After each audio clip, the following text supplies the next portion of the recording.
Alors la chambre pipistrelle se passe donc dans les années 1840, c'est-à-dire dans une période que je trouve assez fascinante parce qu'au fond on est entre tradition et modernité. C'est le début de l'industrie, c'est le début du progrès entre guillemets. C'est le moment par exemple où arrive le train et où on se dit qu'on n'aura peut-être pas que le cheval désormais pour se déplacer.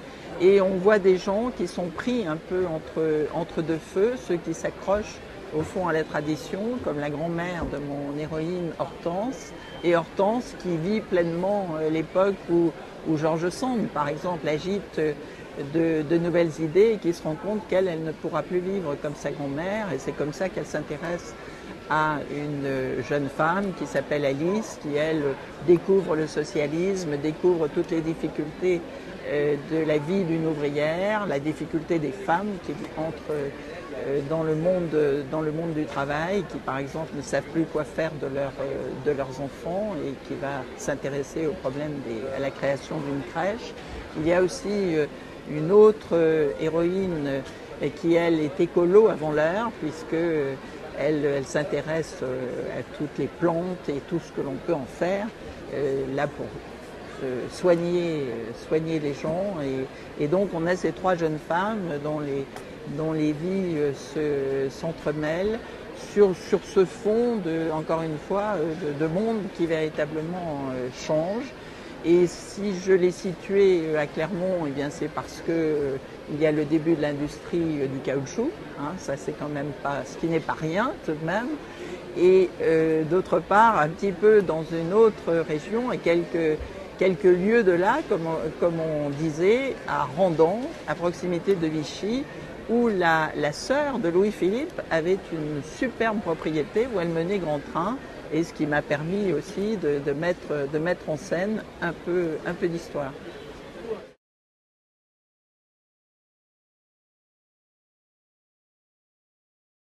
Eh bien, ce socialisme, c'est la prise de conscience des difficultés avec la volonté de donner certaines réponses. Mais c'est pas facile, parce que quand ma jeune femme Alice va voir le maire de Clermont et lui dit il faut me trouver un local, le maire de Clermont il dit qu'est-ce qu'elle me raconte celle-là? Donc c'est pas simple, mais on voit qu'il y a plein de bonne volonté et que justement il y a quand même beaucoup de prise de conscience et c'est comme ça que par exemple c'est romancé, tout à fait, mais justement ceux qui sont en train de créer l'aventure du caoutchouc, eh bien ma foi s'intéressent aussi à cette jeune femme et mettent à sa disposition par exemple un local. Donc il y a là, je crois, encore une fois, cette volonté finalement de faire évoluer le monde et la prise de conscience de ces créateurs qui se disent oui, mais il va falloir que nous ayons aussi des égards pour les gens qui travaillent pour nous.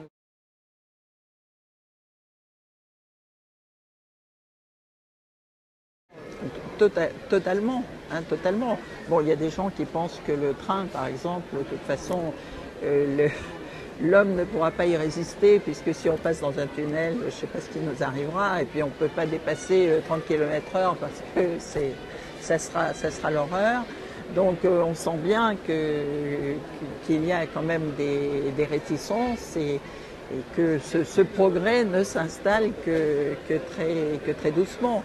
Et à Clermont, précisément, on a un autre personnage, j'ai parlé du caoutchouc, mais un autre personnage qui est très connu par les Clermontois parce que le jardin principal est baptisé de son nom, un certain Lecoq, qui est vraiment le type même du savant qui tire parti de ses inventions, qui s'enrichit, qui est à la chambre de commerce. Enfin, on a cette espèce de personnage un peu universel. Il y en a un autre qui traverse mon roman, qui est le comte de Morny, qui était le demi-frère du futur Napoléon III et qui lui aussi devient industriel, devient député.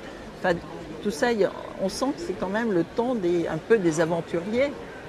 Des gens qui avancent, qui font basculer les choses. Et puis il y en a d'autres, comme la grand-mère d'Hortense, qui elle dit on a toujours vécu comme ça, on a toujours fait comme ça, on a fait la lessive comme ça, eh bien on va continuer comme on l'a toujours fait.